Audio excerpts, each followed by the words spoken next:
সুন্নি জামাত, ওই দলটা হচ্ছে জান্নাতি জামাত। এই দলে আপনি থাকবেন, বেটার যদি দিয়ে দেন এই দলেই দিবেন, বেটির বিয়ে যদি দেন এই দলেই দিবেন।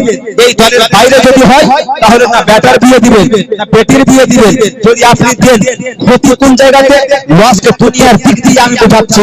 যদি আপনি আহলে হাদিসের মধ্যে নিজের বেটিকে দিয়ে দেন, আপনার বেটিকে আপনি জাহান্নামে দিয়ে দিলেন। কেন দিয়ে দিলেন? ওখানে আপনি দেখবেন ওদের মধ্যে এখন নিয়ম এমন হয়ে গিয়েছে, আপনার বেটি যখন মরে যাবে, মরে যাওয়ার পরে দুআও করবে না, ফাতিহা করবে না, জানাজার নামাজটা যে পড়বে তাও আবার জুতা পরে নামাজ পড়বে। তা আপনার বেটিকে এমন জায়গাতে দিলেন যেখানে চালিশা নাই, যেখানে চাহাল্লুম নাই, যেখানে কোরআন খানি নাই, যেখানে দর্শি নাই, যেখানে জানাজার নামাজটা পর্যন্ত পায়ে দু গোবর লাগা জুতা কিনে পড়া হয়, ওই জায়গাতে যদি বেটি দিয়ে দেন তাহলে বেটির আপনি ভলাই করলেন না, আপনি মা হয়ে বেটির দুশমন, আপনি বাপ হয়ে বেটির দুশমন হয়ে গেলেন। এই জন্যই